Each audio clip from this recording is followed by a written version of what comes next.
यानी मित्रों, अब हम जनता को प्रताड़ित करने वाले अस्पताल का वैचारिक इलाज करेंगे। देश का एक नामी गिरामी यानी ब्रांडेड अस्पताल है फोर्टिस, जो मरीजों के इलाज से ज्यादा मोटी फीस के लिए जाना जाता है। एक परिवार की शिकायत पर दिल्ली सरकार ने फोर्टिस अस्पताल के खिलाफ जांच के आदेश दिए।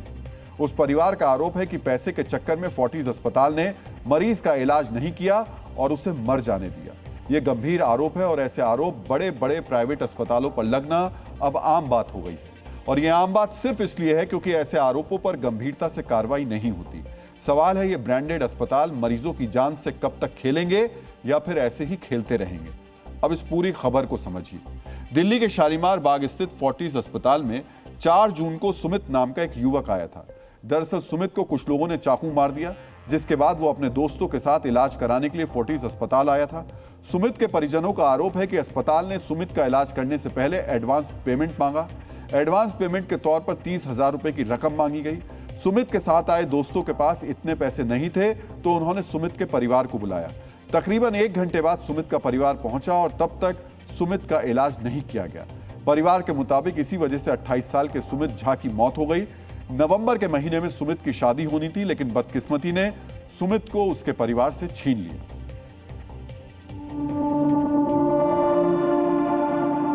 कुछ भी नहीं किया हम लोगों ने इलाज।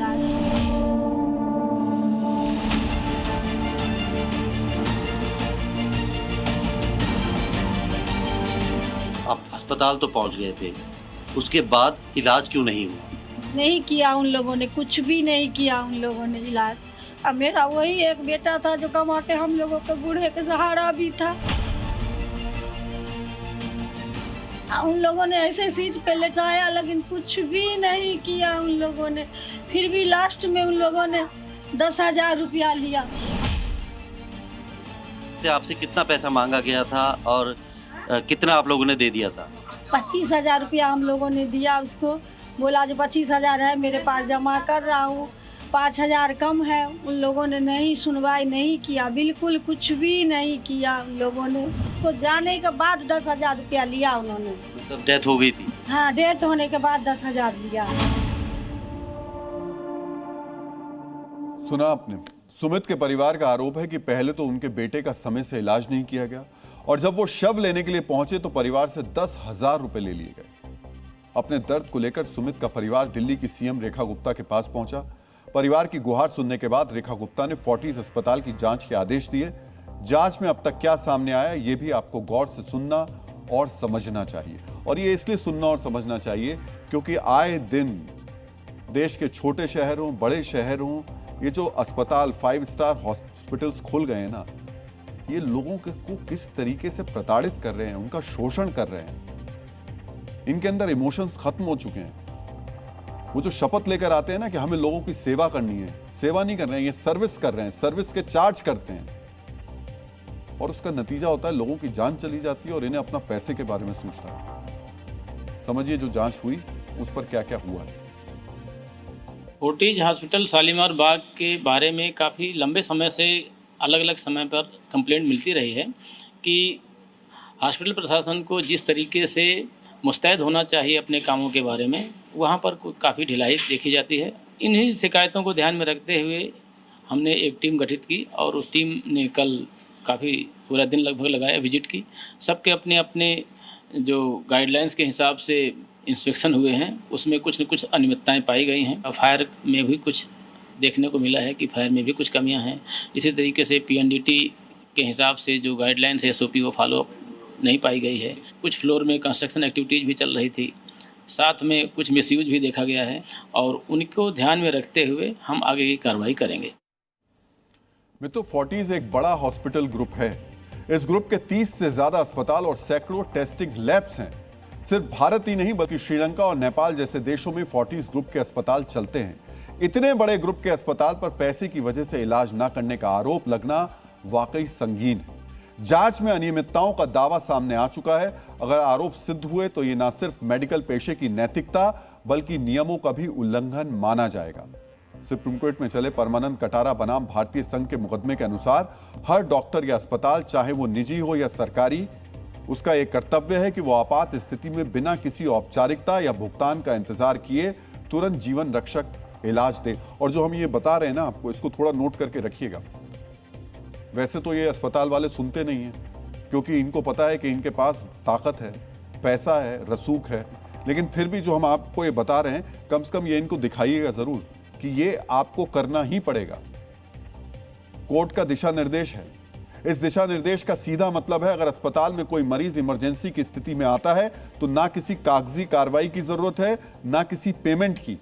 सबसे पहली जिम्मेदारी मरीज को समय से सही इलाज देना है। अस्पतालों के लिए नियम शीशे की तरह साफ है।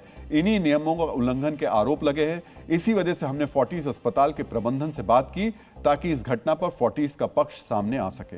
फोर्टिस ने अपने आधिकारिक बयान में कहा, हम मरीजों के इलाज और नियमों के पालन के लिए प्रतिबद्ध हैं। जैसे ही हमारे साथ इस घटना से जुड़ी जानकारी साझा की जाएगी तो हम प्रशासन के साथ पूरा सहयोग करेंगे। मरीज की सुरक्षा हमारी सबसे बड़ी प्राथमिकता है। आपने गौर किया, फोर्टिस अस्पताल ने अपने बयान में सुमित झा की मौत का सीधा जिक्र नहीं किया। क्या इसकी वजह फोर्टिस प्रबंधन के पास पूरी जानकारी ना होना है, या फिर इसकी वजह कुछ और है? इसका जवाब तो फोर्टिस प्रबंधन को ही पता होगा, लेकिन एक रोगी के प्रति चिकित्सक का कर्तव्य क्या होता है, ये सदियों पहले महर्षि चरक ने परिभाषित कर दिया था। चरक संहिता में इस परिभाषा को चरक शपथ कहा गया है। चरक शपथ में चिकित्सकों के लिए लिखा है, दिन हो या रात अपनी पूरी शक्ति और सामर्थ्य से रोगियों की सेवा करो। अगर अपनी रक्षा करनी पड़े तो ऐसी स्थिति में भी रोगी की चिकित्सा के लिए पूर्ण प्रयत्न करो। मित्रों, शालीमार बाग स्थित फोर्टिस अस्पताल का मामला अब सामने आया है। इस मामले की जांच जारी है, लेकिन हमारे देश में ऐसे कई केस सामने आ चुके हैं जब ब्रांडेड अस्पताल यानी बड़े नाम वाले अस्पतालों में मरीजों के साथ मुनाफाखोरी के दावे सामने आए हैं। मरीज के इलाज से ज्यादा पेमेंट को प्राथमिकता देने के आरोप लगे हैं। डीएनए की शोधशाला में जब हमने इस मुद्दे पर रिसर्च की तो चौंकाने वाली जानकारी सामने आई। इस जानकारी का आधार एनपीपीए यानी नेशनल फार्मास्यूटिकल्स प्राइसिंग अथॉरिटी की रिपोर्ट है। कई मरीजों की मौत के बाद एनपीपीए ने दिल्ली एनसीआर के 4 बड़े अस्पतालों के बिलों का विश्लेषण किया। इस विश्लेषण में सामने आया कि बिल में मरीज को दवा देने के लिए इस्तेमाल होने वाले 3-वे स्टॉप कॉक की बहुत ज्यादा कीमत वसूली गई। 3-वे स्टॉप कॉक वो उपकरण होता है जिसके जरिए दवा को सीधे मरीज की नसों में भेजा जाता है। अस्पतालों ने यह उपकरण ₹5.77 के दाम पर खरीदा, जबकि बिल में मरीज से इस उपकरण के तकरीबन 10,000 रुपए लिए गए। सोचिए, ₹5.77 में खरीदी गई चीज से पैसे कितने लिए गए? 10,000, यानी 1737% ज्यादा। इसी तरह एड्रोनोर के 2 मिलीलीटर का एक इंजेक्शन अस्पताल को ₹14.70 का पड़ा, जबकि बिल में इस इंजेक्शन की कीमत 5,318 रुपए ली गई। यह भी खरीद से 1,192% ज्यादा है।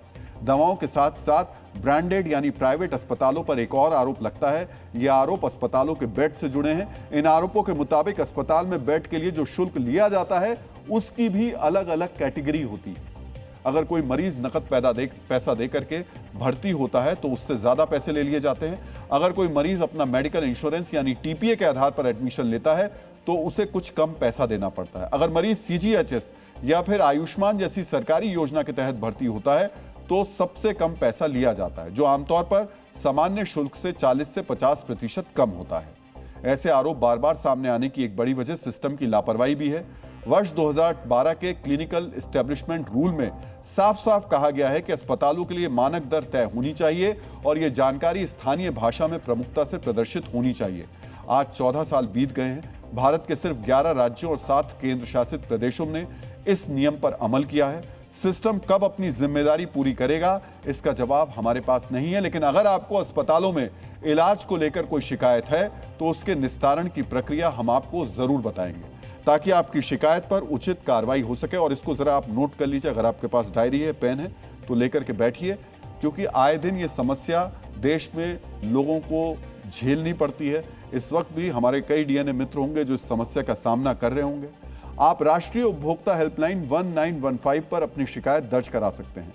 अगर दवाओं के दाम में अधिक पैसा लिया गया है तो आप सरकार के फार्मा सही दाम पोर्टल पर जाकर शिकायत कर सकते हैं। अगर इलाज के दौरान लापरवाही की गई है तो आप एनएमसी यानी नेशनल मेडिकल काउंसिल से शिकायत कर सकते हैं।